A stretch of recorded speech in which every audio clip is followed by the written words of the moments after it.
세계 역사적으로 뛰어난 영웅들을 보면 이 싸움만 잘하는 사람들이 아니라 지적으로 뛰어난 사람이라는 것을 알 수 있습니다.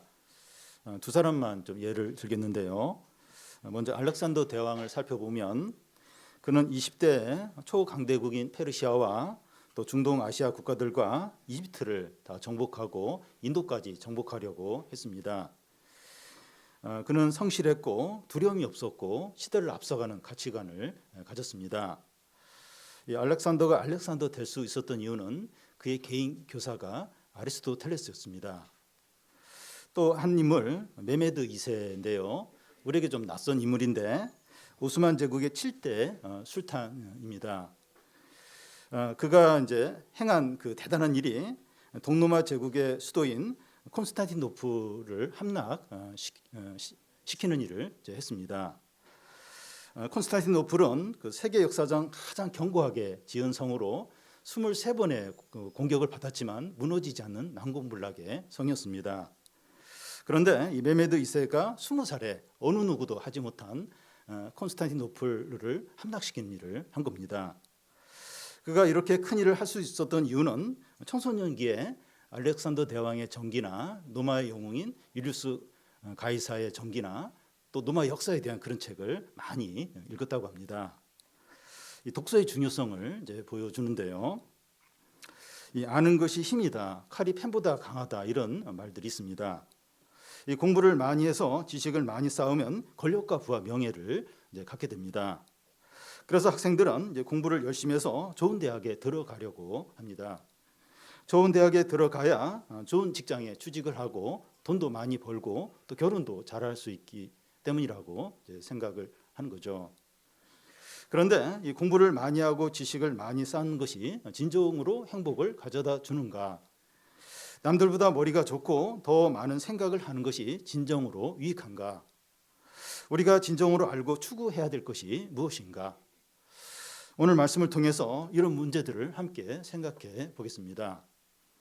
먼저 해 아래 있는 모든 일의 본질입니다. 12절에서 14절까지 한 절씩 교독 읽겠습니다. 나 전도자는 예루살렘에서 이스라엘 왕이 되어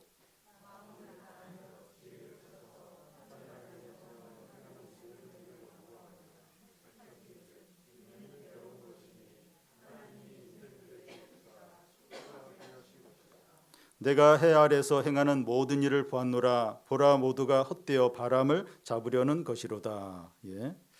나 전도자는 예루살렘에서 이스라엘 왕이 되었다고 하는데 솔로몬을 말합니다.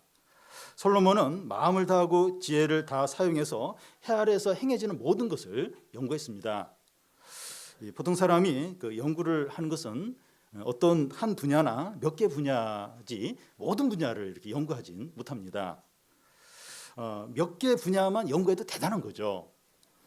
이 박사학위를 받는 걸 보면 아주 이제 좁은 분야 그리고 아주 작은 것을 이제 연구해서 이제 박사를 학위를 이제 받게 됩니다. 제가 대학을 다닐 때 어떤 교수님은 시골길을 가다 보면 발에 밟히는 질경이라는 그 풀이 있는데 그 질경을 연구해서 박사학위를 받았습니다. 이걸 보면 박사학위 아무것도 아니네, 누구나 박사학위 받을 수 있겠네 이렇게 생각을 이제 할 수 있는데 풀 하나 제대로 연구하는 게 이게 굉장히 어려운 거예요. 이게 대단한 일입니다. 근데 솔로몬은 세상에서 이루어지는 모든 일의 의미와 가치와 목적을 연구를 한 겁니다. 대단한 거죠. 그 16절에 보면 그 솔로몬의 지혜가 얼마나 대단한가 하는 게 나오는데 내가 내 마음속으로 말하여 이르기를 보라, 내가 크게 되고 지혜를 더 많이 얻었으므로 나보다 먼저 예루살렘에 있던 모든 사람보다 낫다 하였나니 내 마음이 지혜와 지식을 많이 만나 보았다고 합니다. 솔로몬은 그 이전에 예루살렘을 다스리던 어떤 왕이나 어떤 학자보다도 더 많이 알고 더 지혜로웠다는 겁니다. 솔로몬이 이럴 수 있었던 이유가 그가 이제 일천번제를 드렸을 때 하나님이 물어봐요. 뭘 줄까? 근데 지혜를 이제 구한 겁니다. 하나님은 너무 기뻐하시면서 너에게 청명한 마음을 주겠는데 이전이나 이후나 너와 같은 지혜로운 자가 없을 것이라고 했습니다. 하나님은 실제로 솔로몬에게 놀라운 지혜를 풍성하게 주셨습니다. 열왕기상 4장 그 29절에서 34절까지 보면 하나님이 솔로몬에게 지혜와 총명을 심히 많이 주시고 또 넓은 마음을 주시되 바닷가의 모래같이 하시니 솔로몬의 지혜가 동쪽의 모든 사람의 지혜와 애굽의 모든 지혜보다 뛰어난지라. 그가 모든 사람보다 지혜로워서 그 당시 세계적으로 최고로 지혜롭다는 그 예스라 사람 에단과 마올의 아들 헤만과 갈골과 이 다르다보다 나음으로 그의 이름이 사방 모든 나라에 들렸더라. 그가 잠언 3,000가지를 말하였고 그의 노래는 1,005편이며 그가 초목에 대해서 말하되 레바논에 있는 백양목에서부터 담에 나는 우슬초까지 하고 그가 또 짐승과 새와 기어다니는 것과 물고기에 대해서 말한지라. 사람들이 솔로몬의 지혜를 들으러 왔으니 이는 그의 지혜의 소문을 들은 천하 모든 왕들이 보낸 자들이라. 솔로몬은 문학과 음악과 인문학과 식물학과 동물학과 해양학과 철학과 법학과 경제학과 군사학과 모든 분야에 대해서 다 통달했습니다. 솔로몬의 지혜보다 더 나은 사람은 세계 역사상 아무도 없습니다.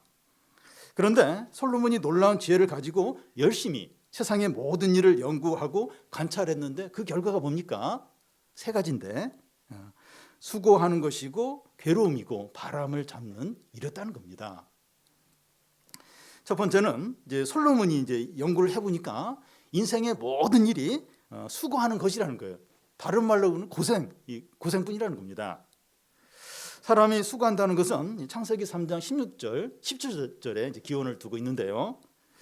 하나님은 하와에게 임신하는 고통을 크게 하여 내가 수고롭게 될 것이라 이렇게 했고, 아담에게는 내 평생에 수고하여야 그 소산을 먹게 될 것이라고 했습니다. 아담과 하와가 하나님께서 먹지 말라고 이렇게 금지한 것을 그 말씀을 어기고 이제 죄를 졌죠. 그러면서 이제 하나님의 저주를 받아서 수고하게 이제 되는 겁니다. 여자가 아이를 낳아야 할 때 왜 이렇게 고통스러워야 하느냐? 또 남자가 왜 일을 해야만 먹고 살 수 있는가? 그 원인이 죄 때문이라는 겁니다. 물론 아기를 낳는 것이 기쁜 일이에요. 또 공부를 좋아하는 학생들이 있고 또 직장 생활을 하면서 보람을 느낀 사람들이 있습니다. 그렇지만 공부나 이 자체는 짐이에요. 부담이라는 겁니다.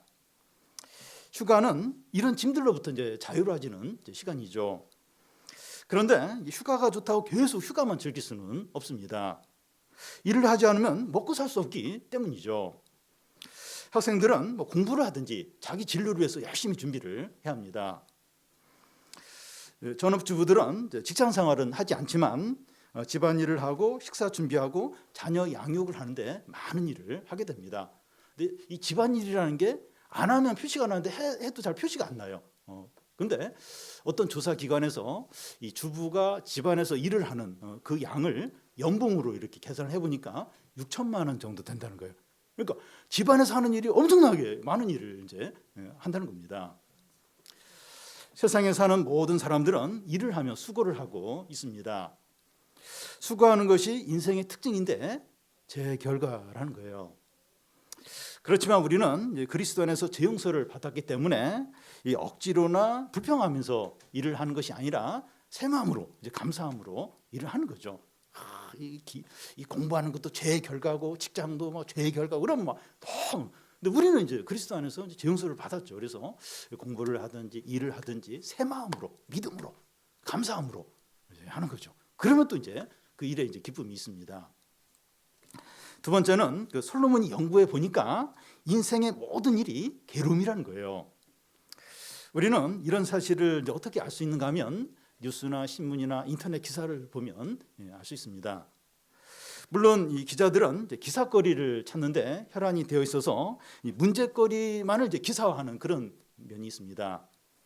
그렇지만 우리 인생에 일어나는 일들을 있는 그대로 이렇게 보면 괴로움이에요.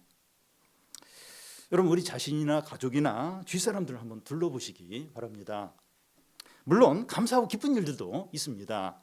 그런데 실제로 겪는 일들을 보면 아픔과 고통과 괴로움입니다. 나이 드신 부모님의 이 질병의 문제나 또 경제적인 어려움이나 진로와 취업의 어려움이나 자녀 문제나 부부관계와 가족관계의 갈등 문제나 또 정서적인 문제 등 모양은 다르지만 참 곳곳에 괴로움과 고통이 가득합니다. 근데 사람들은 이런 괴로움을 어떻게 합니까? 회피하고 다른 것에 관심을 가지면서 잊어버리려고 해요. 사람들이 술을 많이 마시고 스포츠에 열광하고 드라마에 빠지고 재테크에 마음을 빼앗기고 친구들과 어울려 놀고 또 인터넷 쇼핑하면서 시간을 보내는 이유가 여기에 있습니다. 그렇게 하지 않으면 미칠 것 같은 거예요. 그 현실 문제만 계속 어림만 보면 미칠 것 같으니까 이 관심을 다른 데 이제 이렇게 돌리는 거죠. 사람들은 자신의 행복과 즐거움을 위해서 하나님을 몰아냈습니다. 그런데 그 결과는 인생의 아픔과 고통과 괴로움이 가득한 거예요. 하나님 없는 인생은 공고하고 비참할 수밖에 없습니다. 그래서 우리는 인생의 괴로움과 고통을 자주 이렇게 마주할 때 하나님을 찾고 하나님께 나아가야 됩니다. 이 괴로움과 고통이 없는 사람이 있습니까? 있어요. 이 고통과 괴로움이 딱 이렇게 닥쳐왔을 때 그때 이제 하나님을 찾고 하나님께 나아가야 됩니다. 그러면 하나님은 고통을 즐거움으로, 슬픔을 기쁨으로 바꿔주십니다. 괴로움은 잠깐이요, 은총은 영원하다는 겁니다. 세 번째로 이 솔로몬이 연구를 해보니까 인생은 바람을 잡는 것과 같다는 겁니다. 대통령을 5분이나 경호했던 이 경호실장을 인터뷰한 글을 읽은 적이 있는데요. 그가 대통령에 대해서 이제 하는 말은 임기 초기에 보면 이 세상을 다 얻은 것처럼 자신감이 가득한데 임기 말이 되면 대통령의 뒷모습이 그렇게 쓸쓸해 보일 수가 없다는 겁니다. 그가 모시던 분들 중에 이제 한 대통령이 이제 청와대에 들어올 때 사슴 한 쌍을 이제 청와대에서 길렀는데 이분이 퇴임할 때는 그 26쌍으로 이 사슴이 늘어났다고 해요. 대통령이 바뀌면서 이제 사슴들을 이제 서울 대공원으로 옮겼는데 26마리의 사슴이 감당이 안 되는 거예요. 그래서 그 사슴들을 개인에게 이제 팔았다는 겁니다. 청와대에 살던 사슴들인데 졸지에 시골 농가로 쫓겨나게 된 거죠. 이 사슴들의 처지가 이 대통령과 함께 권력을 누렸던 참모들의 처지와 같다는 겁니다. 예능 프로 중에 과거에 유명하고 잘 나가던 탤런트나 가수나 스포츠 스타들이 이제 출연하는 것을 볼 수 있는데 많이 늙었어요. 또 사업이 망하기도 하고 또 병이 들기도 하고 또 부부 사이에서 이혼한 경우들도 있습니다. 과거의 외모나 부나 명성이 다 사라져 버렸어요. 인생 가운데 대단하고 수고했던 일들이 헛되고 바람을 잡는 일들이라는 겁니다. 이것이 무엇을 말하는가 하면 세상에 사는 모든 일들이 진정한 행복과 만족과 구원을 줄 수 없다는 겁니다. 하나님 없이 하는 모든 수고들이 헛되고 바람을 잡는 일이라는 거예요. 전도자는 그 인생의 모든 일이 바람을 잡는 일이라는 것을 한마디로, 한 문장으로 표현하고 있습니다. 15절을 우리 같이 한번 읽겠습니다. 구부러진 것도 곱게 할 수 없고 모자란 것도 셀 수 없도다. 여기 구부러진 것이라고 하는 것은 사람의 마음이 죄성으로 인해서 굽어진 것을 말합니다. 사람들 사이에서 일어나는 갈등과 다툼과 폭력과 범죄는 사람들의 마음이 굽어져 있기 때문에 생기는 겁니다. 모든 사람의 마음이 다 굳어져 있는데 더 심각한 사람들이 범죄자들입니다. 교도소는 이 죄수들의 굽어진 마음이 곧게 이렇게 펴져서 다시는 범죄하지 않도록 교정하는 것이라고 할 수 있습니다. 죄수들이 짧게는 1년, 길게는 10년, 20년씩 복역을 하는데 이 감옥에서 10년 정도 지나면 이 자신의 잘못을 반성하고 새 사람이 될 것 같은데 그렇지 않다는 거예요. 우리 교회 집사님 중에 한 분이 의정부 교도소에서 근무를 하고 계시는데 그분의 말을 들어보면 감옥 안에서 10년, 20년 이렇게 복역을 해도 사람이 안 바뀐다는 거예요. 물론 바뀌는 사람이 드물게 있는데 거의 여러분 10년 정도 감옥에 있으면 바뀌지 않겠습니까? 안 바뀐다는 거예요. 그대로라는 거예요. 굽어진 것이 안 펴지는 겁니다. 상담이나 정신과 치료가 필요하고 정서적인 문제에 많은 도움을 줍니다. 그렇지만 삐뚤어진 마음을 곧게 할 수는 없습니다. 근데 문제는 마음이 비뚤어진 것에서 모든 고통과 아픔과 파괴적인 것이 나온다는 거예요. 전에 이 잔인한 살인을 저지른 그 10대 청소년이 있었는데 그는 고양이를 좋아해요. 또 기타 치는 걸 좋아하고 이 알바하는데 그렇게 성실하게 하는 그런 청소년이었다고 합니다. 그런데 그의 마음이 너무 비뚤어져 있어서 아주 큰 범죄를 저질렀어요. 근데도 죄의식도 전혀 없는 겁니다. 여러분, 이 마음이 굽어져 있지 않은 사람은 아무도 없습니다. 우리 모두는 다 위험해요. 회복이 필요합니다. 여러분, 상처 없는 사람이 있습니까? 다 마음이 굳어져 있어요. 네, 굳어져 있어요. 그러니까 굽어져 있어요. 그러니까 다 위험해요. 언제 뭔가 이렇게 폭발할지 모르는 그런 사람. 그러니까 회복이 이제 필요합니다. 우리의 마음에 굳어져 있는 것이 어떻게 고다질 수 있습니까? 오직 사람을 만드신 하나님께 나아갈 때만 가능합니다. 여러분, 핸드폰 고장 나면 그 핸드폰 만든 회사에 가서 거기 가서 이제 AS를 받아야 되는 것처럼 사람을 만드신 하나님께 나아가야 이 굽어져 있는 게 이제 회복이 됩니다. 성령과 하나님의 은혜와 말씀이 비뚤어진 마음을 곱게 할 수 있습니다. 우리는 완전하지 않지만 이 과정 가운데 있어요. 지금 회복하는 과정 가운데 있고 또 많이 이제 펴져 있기도 합니다.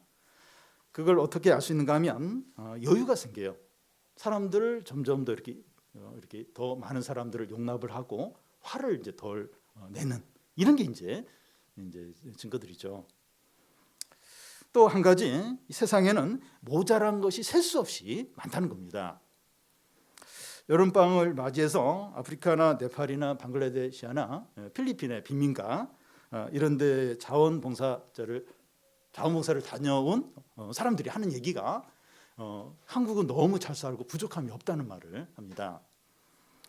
이 모잠비크는 이 물 부족으로 시달리는 국가 중에 하나인데 이 물가에서 한쪽에서는 빨래를 해요. 또 옆에서는 또 오토바이를 닦고 또 옆에서는 또 물놀이를 하는데 흙탕물이에요. 근데 그 물을 마셔요. 그런 물을 그냥 이렇게 떠다 이제 마십니다. 최근에는 전 세계적으로 에너지 부족과 식량난으로 식량도 양식도 부족하고 병이 나도 먹을 약도 없고 또 학교도 이제 가지 못하고 기본적으로 필요한 것들이 부족한 나라들이 너무나도 많습니다. 그러면 우리 사회는 부족함이 없으니까 물이나 식량은 부족함이 없을지 몰라도 이 가난한 분들이나 소외된 계층이나 홀로 사는 노인들이나 또 사각지대에 있는 청년들이나 다문화 자녀들에 대한 돌봄이 부족합니다. 우리 사회는 과거에 비해서 물질적으로 풍요로워지면서 가족관계 위기를 맞고 있고 이웃사랑을 잃어가고 있습니다. 물질이 있는 곳에는 사랑이 부족하고 사랑이 있는 곳에는 물질이 부족합니다. 다시 말해서 세상 모든 곳에 결핍이 있습니다. 하나님이 이렇게 하신 겁니다. 그래서 세상에서 만족을 얻으려고 하는 사람은 불행할 수밖에 없습니다. 여러분, 부족함이 많은 세상에서 우리가 어떻게 하면 만족할 수 있습니까? 세상에서 더 많은 것을 확보하려고 하는 것은 안 돼요. 왜냐하면 세상은 부족해요. 그러니까 물질적인 게 이렇게 넉넉하면 정신적인 게 부족하고 정신적인 게 좀 있으면 뭐 물질적인 게 부족하고 그러니까 세상은 부족해요. 그런데 세상에서만 많은 걸 확보해서 이렇게 행복을 하려고 하면 행복할 수가 없는 겁니다. 하나님을 찾고 하나님께 나아가고 하나님을 모든 것으로 삼을 때 그때 이제 만족이 있어요. 그때 진정한 만족이 있습니다. 마지막으로 세상 사람들이 인생에 굽어진 것을 곱게 하고 모자란 것을 채우기 위해서 어떻게 하느냐 하는 겁니다. 16절 17절을 교대로 읽겠습니다. 내가 내 마음속으로 말하여 이르기를 보라 내가 크게 되고 지혜를 더 많이 얻었으므로 나보다 먼저 예루살렘에 있던 모든 사람들보다 낫게 하였나니 내 마음이 지혜와 지식을 많이 만나 보았음이로다.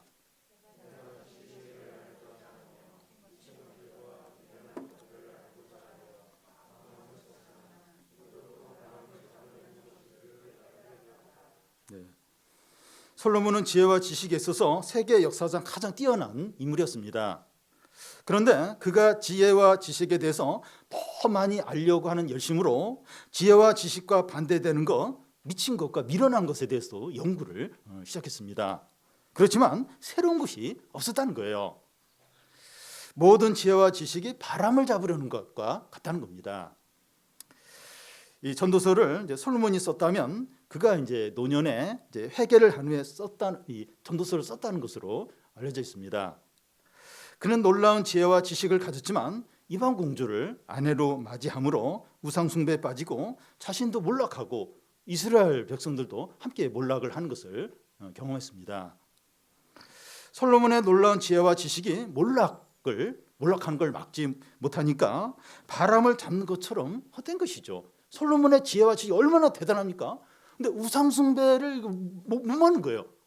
그러면 그 지혜가 바람 잡는 것과 같다는 거죠. 이와 같이 하나님을 경외하지 않는 지혜는 헛되다는 겁니다. 많은 정보와 지식들이 성적을 올리고 성공하고 돈을 벌게 할 수 있을지 모르지만 진정한 행복과 구원은 못 줍니다. 그가 죄짓고 멸망하는 길로 가는 것을 막지 못한다는 거예요. 그러니까 이 세상의 지혜와 지식이 돈도 벌고 성공을 할 수 있게는 할 수 있지만 죄를 짓게 하고 멸망의 길로 하는 건 못 막는다는 거예요. 못 막는다는 겁니다. 여러분, 하나님 없이 열심히 공부를 해서 잘 되고 또 믿음 없이 사업에 성공하는 것이 결코 좋은 것이 아닙니다. 이것이 우상이 되어서 하나님께 나아가지 못하도록 막게 됩니다. 나중에 후회되고 헛된 일로 남게 됩니다. 18절, 우리 18절을 마지막으로 같이 한번 읽겠습니다. 지혜가 많으면 번뇌도 많으니 지식을 더하는 자는 근심을 더하느니라. 우리 속담에 아는 것이 병이다 하는 말이 있습니다. 건강검진이 큰 병을 막는 그런 효과가 있는데 또 몰라도 되는 것까지 자세히 알게 되어서 근심이 되는 경우도 있습니다. 독일 속담에는 많은 지식이 두통을 만든다는 속담이 있는데요. 사회 부조리나 불합리한 것들을 너무 많이 알게 되고 다른 사람의 사생활이나 비밀들을 많이 알게 되면 고민이 되고 스트레스를 받게 됩니다. 페이스북이나 인스타그램 같은 SNS를 많이 하다 보면 다른 사람의 사정을 많이 알게 되는데 이것이 근심거리가 될 수 있습니다. 2달 전에 카카오톡 데이터 센터가 화재가 나서 며칠 동안 불통이 된 적이 있습니다. 이 불통이 시작된 날 주말이었는데 일부 사람들이 카카오톡이 불통이 되는 바람에 모처럼 가족들끼리 시간을 보내고 독서도 하고 개인 시간을 가져서 좋았다 이런 말들을 했습니다. 우리는 초연결 시대에 살아가므로 너무나 많은 것을 알게 되는데 이게 꼭 좋은 게 아닙니다. 공부를 못하는 학생은 공부를 잘하면 아무 문제가 없고 행복할 것 같습니다. 그런데 공부를 잘해서 상위권에 들어가면 그때부터 더 많이 긴장되고 스트레스를 받는 거예요. 세상의 지혜와 지식이 이러합니다. 그러면 공부도 하지 말고 책도 읽지 말고 무식한 게 상팔자다 이러면서 지내라는 겁니까? 아니죠. 책을 읽고 공부를 하고 생각을 하는 게 유익이 많습니다. 우리는 할 수 있으면 책을 더 많이 읽고 지식을 쌓으려고 노력을 해야 합니다. 그런데 이 전도자가 진정으로 하려고 하는 말은 참 지혜와 참 지식이 필요하다는 거죠. 그것은 하나님을 알고 경외하는 것을 말합니다. 하나님을 경외하는 게 지식의 근본이라고 했습니다. 우리가 하나님을 경외함으로 공부를 하고 지식을 쌓을 때 우리의 유익이 될 뿐만 아니라 다른 사람에게 도움을 주고 하나님의 뜻을 이루게 됩니다. 대표적인 사람이 다니엘이죠. 그는 하나님을 경외함으로 열심히 공부해서 많은 사람들을 유익하게 했고 하나님의 뜻을 이루었습니다. 우리가 믿음으로 공부하고 책을 읽고 말씀을 가까이 할 때 우리 자신도 유익할 뿐만 아니라 다른 사람을 풍성하게 해요. 또 하나님께 영광을 돌리게 됩니다. 우리는 무슨 일을 하거나 다른 사람을 섬길 때 하나님을 경외함으로 우리 자신도 행복하고 다른 사람도 풍성케 하고 또 하나님을 기쁘시게 하는 성도들이 다 되시기를 바랍니다.